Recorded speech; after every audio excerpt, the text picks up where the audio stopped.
you're suggesting that black fiddlers disappeared? They absolutely did not disappear. We just haven't documented them. I think that's really the truth. They were around, but people didn't pay any attention to them. I think that's, well, you found that out with black banjo players. You can see all the interest in black banjo players that's emerged over the years. I don't think fiddle players are that much different. It's just that they weren't documented, and they certainly didn't appear in abundance on these race records of the 1920s.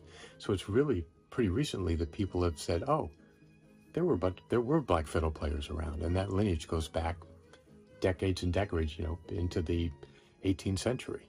People are just now figuring that out. So it's not that they weren't there, it's that people didn't pay attention and didn't document them in the way that we think in the 21st century would have made for a deeper knowledge.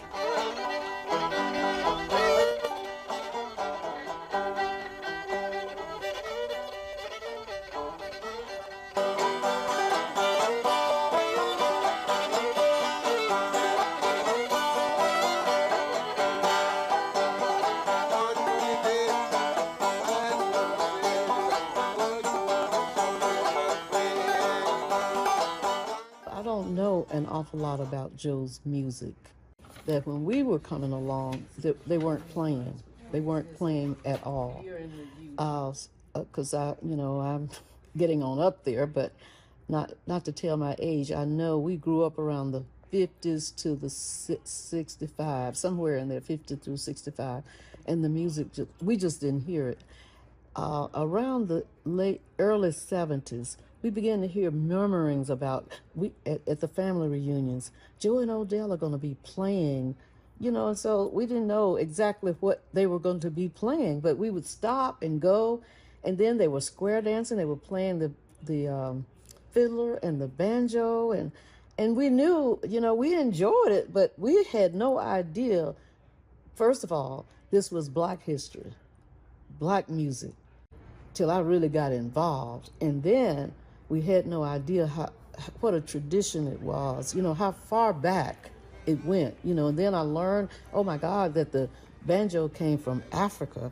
So, I was into it then. And so that's probably why I went forward with the film as well, knowing the history, knowing I got kinfolk doing it, living and breathing it. So I was in it. In 2004, Irish Thompson Chapman produced a 30-minute film about Joe Thompson, one of the last black fiddlers in a long tradition dating back to slavery in colonial times. This thing come from my granddaddy started, and then my daddy, and it come from 1700s all the way down to here. We later learned that Joe's traditions were rooted in the English Isles, in Appalachia, in the Native American folklore, and that these traditions could also be traced back to his ancestral lands in Western Africa.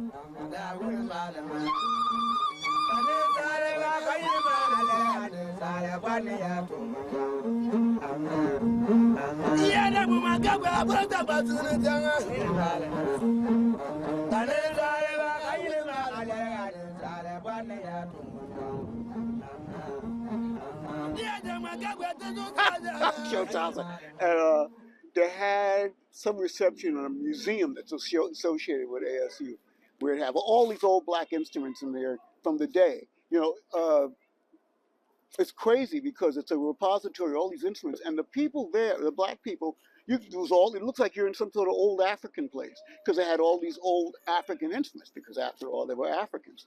And so I'm in there, they're having a party there for the Festival of the Games, and Joe Thompson takes my violin. First thing, oh, let me see that. He takes my violin and he starts playing it because he liked it. And great guy, funny guy, great sense of humor. He had grown up in the South in this incredible world that they've created here. And, I think he was great. He was great. He played in a style that went back before the Jazz Age, went back before official folk music, that just went back to something really old and dance. We don't know, we just play by ear. You know, they're old guys.